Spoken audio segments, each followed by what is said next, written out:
Hello.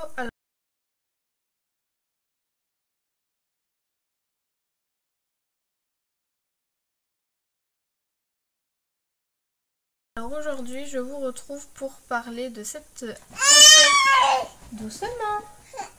conseil pratique pour le bain de bébé. Donc comme vous avez dû l'entendre, il y a la petite puce qui est là, vous devez voir ses petits pieds. Donc cette conseil pratique pour le bain de bébé que j'ai trouvé avec un petit peu de mal parfois, mais c'est vraiment des choses très simples qui peuvent améliorer le moment du bain. Donc premier conseil, un gobelet en plastique pour rincer les cheveux de bébé plus facilement. Alors ça, quand même, ça évite de mettre ses mains et d'éclabousser un petit peu partout. Vous prenez un gobelet, vous rincez les cheveux et de votre autre main, vous cachez vous enlevez l'eau pour pas qu'elle atterrisse dans le visage de bébé. Deuxième conseil, pliez les serviettes au bout de la table à langer en éventail. Je ne sais pas si vous voyez, mais vous repliez votre serviette vers le fond de la table à langer de façon à ce que, hop, quand bébé sort de son bain, juste avant, vous tirez sur l'éventail et ça déplie toute votre serviette, vous posez bébé et hop, vous l'enroulez. Doucement, mon cœur.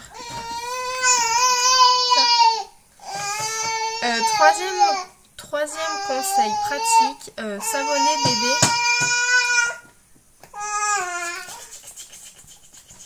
Savonner bébé sur la table à langer, ça c'est vraiment très pratique. Donc vous savonnez votre bébé sur la table à langer et ensuite vous pouvez le mettre dans l'eau. Ça évite les petits accidents, les glissades, etc. Et au moins bébé est bien lavé. Quatrième conseil, dès 9 mois, donc forcément, enfin pas forcément, mais normalement votre bébé passe dans une grande baignoire, dans les baignoires comme pour les adultes. Et vous pourrez avoir besoin d'un tapis antidérapant. Donc ça, pensez-y. Tapis antidérapant, après tout ce qui est pour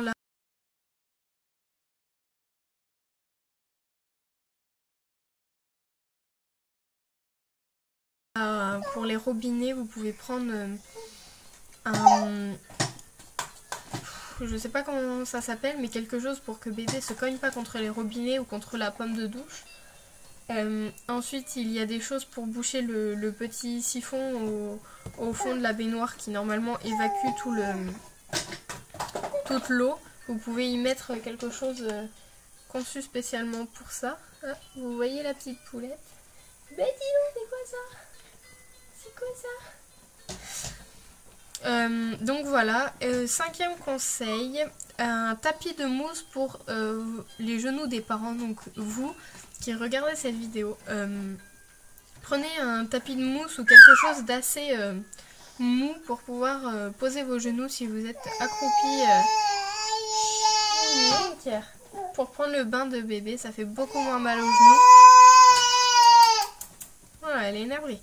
Et sixième conseil, visière de bain pour éviter l'eau sur son visage. Vous en avez sûrement entendu parler. C'est un genre de... C'est un disque un petit peu qu'on met autour de la tête de bébé. Et quand l'eau coule, en fait, ça fait un peu comme un parapluie, en fait. J'ai pas d'autre expression pour vous parler de ça. C'est un petit peu comme ça. Et puis, de cette façon-là, l'eau ne coule pas dans la tête de bébé, enfin dans les yeux, etc. ou sur le visage. Donc c'est quand même assez sympa. Maintenant, c'est sûr que ce n'est pas indispensable. Ensuite, septième et dernier conseil pratique, un filet de bain pour le rangement des jouets. Donc ça, vous devez sûrement connaître. Il existe donc des filets, ou sinon vous pouvez y mettre des bacs, des petites panières ou des choses comme ça, où il existe des genres de pots spéciaux, un peu comme des coffres de rangement, sauf qu'ils se fixent sur le rebord de la baignoire. Donc voilà, c'était ces conseils pratiques pour le bain que je peux vous donner aujourd'hui. Donc je vous fais de très très gros bisous et on se retrouve très bientôt pour une nouvelle vidéo. Bisous!